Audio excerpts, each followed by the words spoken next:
ಅಲ್ಲ. ನಂದು ಬದುಕು ಹೆಂಗಾಗ್ಯದ ಅಂತಂದ್ರೆ, ಹುಟ್ಟಿದ್ದು ಮಹಾರಾಷ್ಟ್ರ, ಕಲ್ತಿದ್ದು ಮರಾಠಿ, ಆಮೇಲೆ ಹುಬ್ಬಳ್ಳಿ ಧಾರವಾಡ ಶಿವ ಮಂದಿರದೊಳಗೆ ನಾವು ಇವರೆಲ್ಲ ಗೆಳೆಯರಾಗಿ ಇಲ್ಲಿ ಕನ್ನಡದೊಳಗೆ ಅಭ್ಯಾಸ ಮಾಡೀನಿ.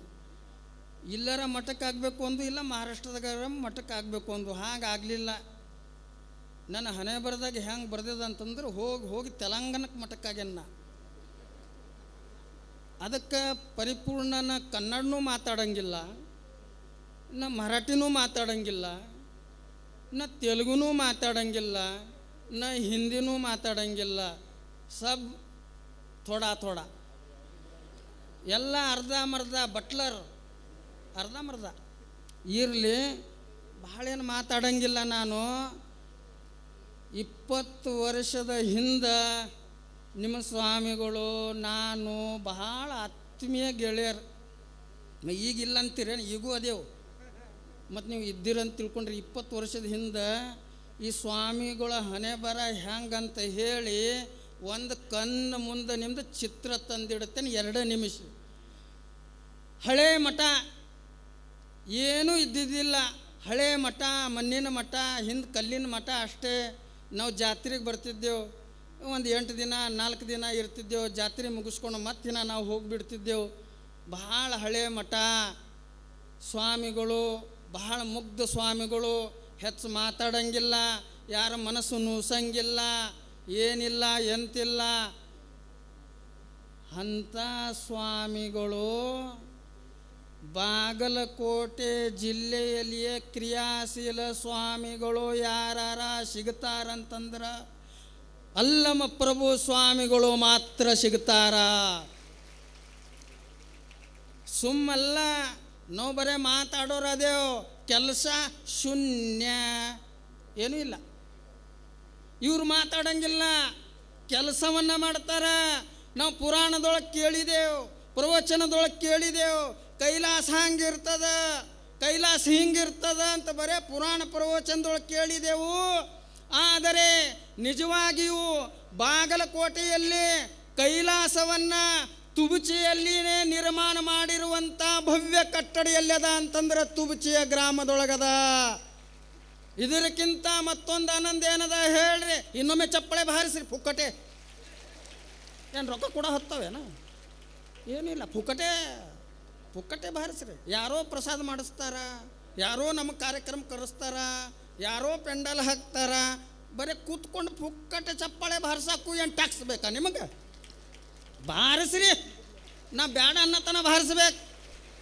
ವಾ ವಾ ವಾ ವಾ ಶಿವಲಿಂಗೇಶ್ವರ ಗದಿಗೆಯಲ್ಲಿ ಕುಂತಿರುವಂಥ ಶಿವಲಿಂಗೇಶ್ವರ ಮನಸ್ಸಿಗೆ ತೃಪ್ತಿಯಾಗುವಂತಹ ಕೆಲಸ ಯಾರಾರ ಮಾಡಿದಾರ ಅಂತಂದ್ರೆ ನಿಮ್ಮ ಸ್ವಾಮಿಗಳು ಮಾಡಿದಾರ.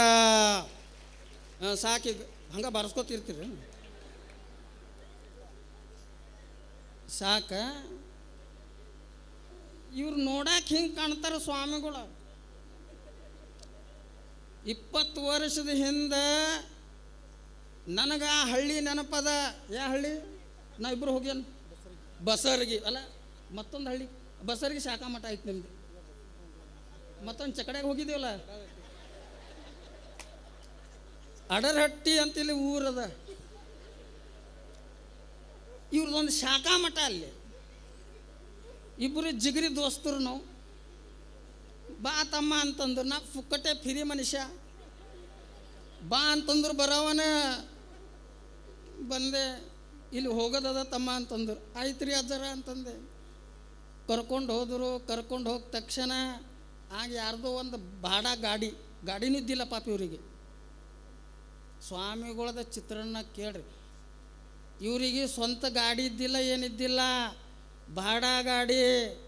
ಅಲ್ಲಿ ಹೋಗಿ ಬಿಡ್ಬೇಕಂತಂದ್ರೆ 1,500 ರೂಪಾಯಿ ಕೊಡ್ಬೇಕು. ಅದೂ ಕೀಶದೊಳಗೆ ಇರ್ತಿದ್ದಿಲ್ಲ ಇವ್ರದ್ದು. ಸ್ವಲ್ಪ ವಿಚಾರ ಮಾಡಿರಿ. ಅದೂ ಕೀಶದೊಳಗೆ ಇರ್ತಿದ್ದಿಲ್ಲ. 1,500 ರೂಪಾಯಿ ಬಾಡ ಗಾಡಿಯನ್ನು ಕಟ್ಟಬೇಕು.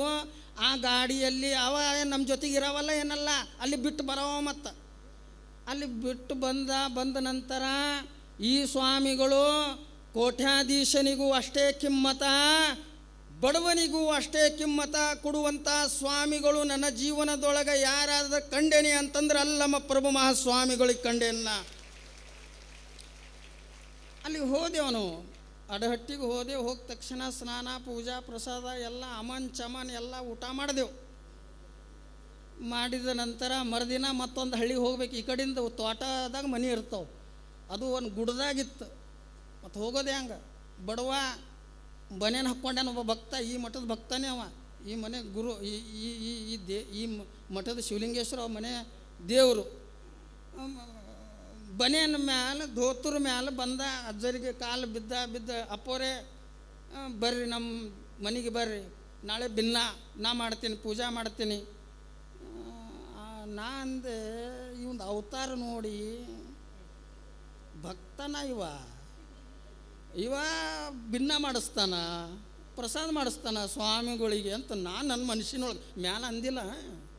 ಮ್ಯಾಲೆ ಅನ್ನಕ್ಕೂ ಬರಲ್ಲ, ಏನು ಅಂದಿಲ್ಲ. ಇವ್ರಂದ್ರೆ ಆಯ್ತು ರೀ ಅಂತಂದ್ರು. ಆಯಿತು, ಮತ್ತು ಗುಡ್ದಾಗ ಹೋಗೋದು ಹೆಂಗೋ ನಾನು ಏನು ಇವ್ರಿಗೇನು ಕೇಳಿಲ್ಲ. ಮುಂಜಾನೆ ಆಯ್ತು, ಮುಂಜಾನೆ ಆದ ತಕ್ಷಣ ಅವ ಚಕಡಿ ತೊಗೊಂಡು ಬಂದ. ಚಕಡಿ ಮೇಲೆ ಇಬ್ಬರು ಕೂತ್ಕೊಂಡೇವು, ಪೂಜೆ ಸಾಮಾನೆಲ್ಲ ಇಟ್ಕೊಂಡೇವು. ಅರ್ಧ ಒಂದು ಗಂಟೆ ಅವನ ಮನೆಗೆ ಹೋಗಕ್ಕೆ ಹಿಡಿತದೋ.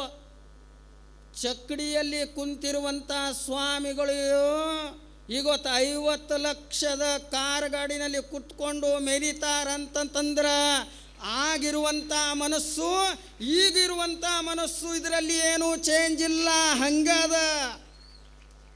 ಅವ್ರ ಸ್ಥಾನದಾಗ ನಾ ಇರ್ತಿದ್ದೆ ಅಂತಂದ್ರೆ ಅಂತಿದ್ದೇನ. ಆದರೆ ಇವ್ರ ಮನಸ್ಸು ಬಹಳ ಮುಗ್ಧದ. ಕೋಟಿ ರೂಪಾಯಿ ಕೊಡುವಂಥ ಭಕ್ತನೂ ಅಷ್ಟ, 1 ರೂಪಾಯಿ ಕೊಡುವಂಥನೂ ಭಕ್ತನೂ ಅಷ್ಟ. ಇಂಥ ಸ್ವಾಮಿಗಳು ಸಿಕ್ಕಿದ್ದಾರೆ ಅಂತಂದ್ರೆ ಸುಮ್ಮಲ್ಲ. ಬಟ್ಟ ಬಯಲೆಲ್ಲ ಗಟ್ಟಿಗೊಂಡಡೆ ಸ್ವರ್ಗ ಮರ್ತ್ಯ ಪಾತಾಳಕ್ಕೆ ಠಾವಿನ್ನೆಲ್ಲದು. ಮೇಘದ ಜಲವೆಲ್ಲ ನಿರ್ಮಲ ಮುತ್ತಾದಡೆ ಸಪ್ತ ಸಮುದ್ರಕ್ಕೆ ಉದಕನ್ನಿಲ್ಲೆದು. ಕಷ್ಟಜೀವಿ ಮಾನವರೆಲ್ಲ ನೆಟ್ಟನೆ ಶಿವಜ್ಞಾನಿಗಳಾದಡೆ ಭವದ ಬೀಜ ಇನ್ನೆಲ್ಲೆದು. ಇದು ಕಾರಣ ಕೂಡಲ ಚನ್ನಸಂಗಮ ದೇವ, 1000ಕ್ಕೊಬ್ಬ ಸತ್ಯ, 1,00,000ಕ್ಕೊಬ್ಬ ಭಕ್ತ, ಕೋಟಿಗೊಬ್ಬ ಶರಣರಾಗಿ ಹುಟ್ಟಿ ಬರ್ತಾರ. ಕೋಟಿಗೊಬ್ಬರು ಶರಣರಾಗಿ ಹುಟ್ಟಿ ಬರ್ತಾರೆ. ಮುತ್ತು ತಯಾರಾಗಬೇಕಾಗಿತ್ತು ಅಂತಂದ್ರೆ ಅದಕ್ಕೆ ಒಂದು ನಿಯಮದ. ಎಲ್ಲ ಮಳೆ ನೀರಿನಿಂದ ಮುತ್ತು ತಯಾರಾಗಂಗಿಲ್ಲ. ಮುತ್ತು ಹೆಂಗೆ ತಯಾರಾಗ್ತದೆ? ಮಳೆ ನೀರಿನಿಂದ ಮುತ್ತು ತಯಾರಾಗ್ತದೆ. ಎಲ್ಲ ಮಳೆನಿಂದ ಮುತ್ತು ತಯಾರಾಗಂಗಿಲ್ಲ. ಸ್ವಾತಿ ನಕ್ಷತ್ರ, ಸ್ವಾತಿ ಮಳೆ ಬೀಳುವಾಗ ಸಮುದ್ರದ ಆಳದಲ್ಲಿ ಇರುವಂಥ ಕಪ್ಪೆ ಚುಪ್ಪು ಹಿಂಗಿರ್ತದೆ ಮುಚ್ಕೊಂಡದು. ಸ್ವಾತಿ ನಕ್ಷತ್ರ, ಸ್ವಾತಿ ಮಳೆ ಬೀಳುವಾಗ ಅದು ಪ್ರಕೃತಿ ಗುಣಧರ್ಮನೋ ಏನೋ ಗೊತ್ತಿಲ್ಲ, ಅದು ಮ್ಯಾಲೆ ಬರ್ತದ, ಹಿಂಗೆ ತಂತಾನೆ ಬಾಯಿ ತೆರೀತದ. 2-3 ಹನಿ ಆ ಚಿಪ್ಪಿನೊಳಗೆ ಬಿದ್ದ ತಕ್ಷಣ ಮುಚ್ಕೊಳ್ತದ. ಎಷ್ಟೋ ತೆಳಗೆ ಹೋಗ್ತದ. ಎಷ್ಟೋ ವರ್ಷ ಆದ ನಂತರ ಸುಂದರವಾಗಿರುವಂಥ ಮುತ್ತನನ್ನು ತಯಾರು ಮಾಡಿ ದಂಡಿಗೆ ಒಗಿತದ. ಈ ಭಾಗದೊಳಗೆ ಮುತ್ತಿನಂಥ ಕೆಲಸ, ಮುತ್ತಿನಂಥ ಮಠ ಯಾರ ತಯಾರು ಮಾಡಿದ್ದಾರೆ ಅಲ್ಪ ಸಮಯದೊಳಗೆ ಅಂತಂದ್ರೆ ಅಲ್ಲಮ ಪ್ರಭು ಮಹಾಸ್ವಾಮಿಗಳು. ನಮಗೊಂದು ಬೆಡ್ರೂಮ್ ಕಟ್ಟಬೇಕಂತಂದ್ರೆ ಕಣ್ಣೀರು ಕಪ್ಪಳಕ್ಕೆ ಬರ್ತಾವ.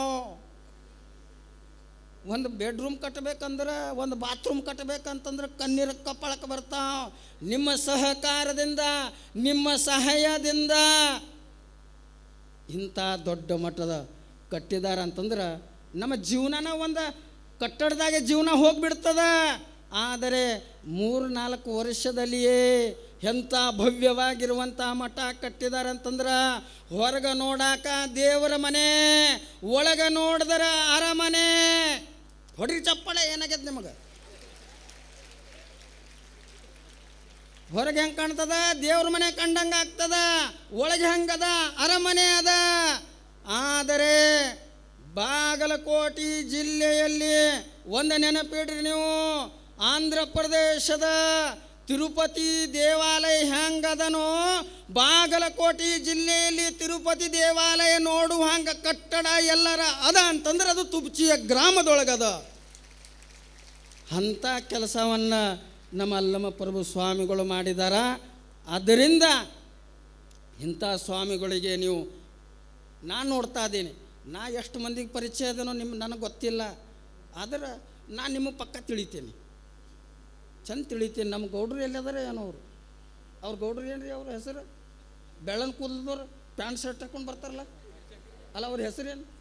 ಸುರೇಶ್ ಗೌಡ್ರು. ಪಾಪ ಅವ್ರು ಎಲ್ಲದಾರ ಏನು? ಅದಾರ ಇಲ್ಲ? ಅಲ್ಲ ಇಲ್ಲಿ ಅದಾರ ಇಲ್ಲ? ಇಲ್ಲಿ ಅನ್ನತ್ತೇನೆ, ಜೀವಂತಲ್ಲ, ಇಲ್ಲಿ ಅದಾರ ಇಲ್ಲ? ಅದಾರ? ಹಾಂ, ಇರಲಿ, ಎಲ್ಲಿ ಯಾಕೆ ಇರಂಗಿಲ್ಲ, ಇರಲಿ, ಒಳ್ಳೇದಾಗಲಿ. ಅವರು ಪಾಪ ನಿಮಗೆ ಹೇಳ್ತೇನೆ, 20 ವರ್ಷದಿಂದ ನಾನು ನೋಡತ್ತೇನೆ, ಯಾವಾಗಾರ ನಡು ಬಂದು ಹೋಗ್ತೇನೆ, ಯಾವಾರ ಬರ್ತೀನಿ, ಜಾತ್ರೆಗೆ ಬರ್ತೇನೆ. ಯಾರು ಬರ್ತಾರೋ ಬಿಡ್ತಾರೋ ಗೊತ್ತಿಲ್ಲ. ಆ ಸುರೇಶ್ ಗೌಡರು ಎಷ್ಟು ವಯಸ್ಸಾಗ್ಯದ ಅವ್ರದ್ದು? 60 ವಯಸ್ಸಾಗಿರುವಂಥ ಸುರೇಶ್, ಮತ್ತು ಅವ್ರದ್ದೇ ಯಾಕೆ ಹೆಸರು ತೊಗೊಳತ್ತೀರ ಅಂತ ಹೇಳಿ ನನ್ನ ಮೇಲೆ ಸಿಟ್ಟಾಗಿರ್ಯವ? ಹಾಗಲ್ಲ, ಅವರು ಕಣ್ಣಿಗೆ ಕಾಣತ್ತಾರಂತ ಅವ್ರಿಗೆ ಅವ್ರದ್ದು ಹೆಸರು ಅಟ್ಟು ತೊಗೊಳತ್ತೀನಿ. 60 ವಯಸ್ಸಾಗಿರುವಂಥ ಸುರೇಶ್ ಗೌಡರು 25 ವರ್ಷದ ಹುಡುಗನಂಗೆ ಆ ಕಡೆ ಈ ಕಡೆ ಎಲ್ಲ ಕಡೆ ಓಡಾಡಿ ಕೆಲಸ ಮಾಡ್ತಾರಲ್ಲ. ನಿಜವಾಗಿಯೂ ಅವರ ಮೇಲೆ ಗುರುಗಳ ಆಶೀರ್ವಾದ ಇದ್ದೇ ಇರ್ತದೆ, ನಿಮ್ಮ ಆಶೀರ್ವಾದ ಇರಲಿ. ಅದಕ್ಕೆ ನೀವೆಲ್ಲರೂ ಗುರುಗಳ ಮ್ಯಾಲೆ, ದೇವ್ರ ಮ್ಯಾಲೆ, ಮಠದ ಮ್ಯಾಲೆ ಭಯ ಭಕ್ತಿ ಶ್ರದ್ಧೆ ಅದ ಹಂಗೆ ಬೆಳೆಸ್ಕೊಂಡು ಹೋಗ್ರಿ. ನಿಮ್ಮ ಸ್ವಾಮಿಗಳು ನಿಜವಾಗಿಯೂ ಹ್ಯಾಂಗೆ ಒಂದೇ ಮಾತು ಹೇಳ್ತೇನೆ ನಾನು. ನಾವು 40 ಜನ ಮರಿದೇವ್ರು, ನಾವು ಕಲೆ ಹೊತ್ತಿನೊಳಗೆ ಎಷ್ಟು 40 ಜನ. 40 ಜನದೊಳಗೆ 15 ಜನ ಒಂದು ಚಂದಿದ್ದರು, 15 ಜನ ಅಭ್ಯಾಸ ಮಾಡುವಾಗ ಎಲ್ಲ ಇದ್ರಾಗ. 15 ಜನದೊಳಗೆ 10 ಜನ ಅದರೊಳಗೆ ಒಳ್ಳೆ ಕ್ವಾಲಿಟಿ, ಏನು ಒಳ್ಳೆ ಕ್ವಾಲಿಟಿ. 10 ಜನದೊಳಗೆ ಮತ್ತು ಅದರೊಳಗೆ 5 ಜನ ಫುಲ್ ಕ್ವಾಲಿಟಿ. ಮತ್ತಿನ್ನು 5 ಜನದೊಳಗೆ ನಂಬರ್ 1 ರ್ಯಾಂಕ್ದೊಳಗೆ ಯಾರ ಸ್ವಾಮಿಗಳು ಅದಾರ ಅಂತಂದ್ರೆ ಅಲ್ಲಮ್ಮ ಪ್ರಭು ಮಹಾಸ್ವಾಮಿಗಳು. ಅಂಥ ಸ್ವಾಮಿಗಳಿಗೆ ನೀವು ಪಡ್ಕೊಂಡಿರಿ ಅಂತಂದ್ರೆ ನಿಜವಾಗಿಯೂ ನನಗನ್ನಿಸಿದಿಲ್ಲ. ಏನು ಇಂಥ ಮಠ ನೀವು ಕಟ್ತೀರಂತ ನನಗನ್ನಿಸಿಲ್ಲ. ನಿಮಗನ್ನಿಸ್ಯದೇನ? ನಿಮಗೂ ಅನಿಸಿಲ್ಲ. ನಿಮಗನ್ನಿಸುತ್ತಾ? 5-6 ಕೋಟಿ ರೂಪಾಯಿ ಬರೀ ನೋಡೋದಷ್ಟೇ, ನಾವು ಕೇಳೋದಷ್ಟೇ. ಕೋಟಿ ರೂಪಾಯಿ ಕೈಯಾಗಿ ಹಿಡಿಯಂಗಿಲ್ಲ, ನಾವು ಸತ್ತರೂ ಹಿಡಿಯಂಗಿಲ್ಲ. ನಮ್ಮ ಜೀವನನೇ ಹೋಗಿಬಿಡ್ತದಾದ್ರೆ ಕೋಟಿ ರೂಪಾಯಿ ಹಿಡಿಯಂಗಿಲ್ಲ. 10 ಕೋಟಿ ರೂಪಾಯಿದ ಮಠ ಕಟ್ಟಡವನ್ನು ಮಾಡ್ತಾರಂತಂದ್ರೆ ನಿಮ್ಮ ಭಕ್ತಿ, ನಿಮ್ಮ ಶ್ರದ್ಧೆ, ನಿಮ್ಮ ಸಹಕಾರದಿಂದ ಮಾಡಿದಾರಂತಂದ್ರೆ ನಿಜವಾಗಿಯೂ ನಿಮಗೂ ಈ ಶಿವಲಿಂಗೇಶ್ವರ ಸ್ವಾಮಿಗಳ ಆಶೀರ್ವಾದ ನಿಮ್ಮ ಬದುಕಿಗೆ ನಿಜವಾಗಿಯೂ ಆಗೇ ಆಗ್ತದಂತ ಹೇಳಿ ನಾನು ಚಪ್ಪಾಳೆ ಬಾರಿಸ್ತೇನೆ. ಮತ್ತು ನಾನು ಚಪ್ಪಾಳೆ ಬಾರಿಸ್ಬೇಕಲ್ಲ. ಇಷ್ಟೊತ್ತನ ನಿಮಗೆ ಬಾರಿಸ್ರಿ ಅಂತಂದೇನೆ, ನಾನು ಬಾರಿಸ್ತೇನೆ. ಬಾರಿಸಂಗಿಲ್ಲ. ಗುರುಗಳ ಆಶೀರ್ವಾದ ತಗೊಂಡು ಅವರ ಆಶೀರ್ವಾದ, ಸನ್ನಿಧಿಯವರ ಆಶೀರ್ವಾದ ನಿಮ್ಮ ಬದುಕಿಗೆ ಆಗಲಿ ಅನ್ನುವಂಥ ಸಾಕ ಮಾತಾಡೋದು. ಸಾಕು, ಟೈಮ್ ಆಗ್ಯದು. ಅದಕ್ಕೆ ಸನ್ನಿಧಿಯವ್ರು ನನ್ನ ಮಾತು ಹೆಚ್ಚಕಮ್ಮ ಅಕ್ಕವ, ನನ್ನ ಮಾತು ಹೆಚ್ಚಕಮ್ಮ ಆತಂದ್ರೆ ಸನ್ನಿಧಿಯವರು ಕ್ಷಮ ಮಾಡಬೇಕು, ಎಲ್ಲ ಸ್ವಾಮಿಗಳು ಕ್ಷಮ ಮಾಡಬೇಕು ಅಂತ ಹೇಳಿ ನನ್ನ ಆಡಿರುವಂಥ ಮಾತಿನೊಳಗೆ ಏನಾರ ತಪ್ಪಾಯ್ತು ಅಂತಂದ್ರೆ ನಮ್ದ ಮಗ ಅದ ಅಂತ ಹೇಳಿ, ನಮ್ದ ಹುಡುಗಲ್ಲ ಚಂದ ಜವಾನದಿಲ್ಲ, ಹುಡುಗಂತೀರಿ ನನಗೆ. ಹುಡುಗಲ್ಲ ಜವಾನದನ್ನ, 40 ವರ್ಷದ ಚಂದದೇನೆ, ನಮ್ದ ಸ್ವಾಮಿ ಅದಾನಂತ ಹೇಳಿ ನೀವು ಎಲ್ಲರೂ ಪ್ರೇಮದಿಂದ, ಕ್ಷಮ ಮಾಡೋದು ಬೇರೆ, ಪ್ರೇಮದಿಂದ ನನಗೆ ಕ್ಷಮ ಮಾಡಿರಿ. ಏನಾದರೂ ಒಳ್ಳೇದು ಮಾತಾಡಿದ್ದೆ ಅಂತಂದ್ರೆ ನಿಮ್ಮ ಬದುಕಿಗೆ ಒಳ್ಳೇದಾಗ್ತಿತ್ತಂದ್ರೆ ಅದು ಸ್ವೀಕಾರ ಮಾಡಿರಿ, ಉಳಿದಿದ್ದೆಲ್ಲ ನನಗೆ ಕೊಡ್ರಿ ಅನ್ನುವಂಥ ಮಾತನ್ನು ಹೇಳಿ ನನ್ನ 2 ಮಾತುಗಳು ಗುರುಗಳ ಪಾದಕರ್ಪಣೆ ಮಾಡಿ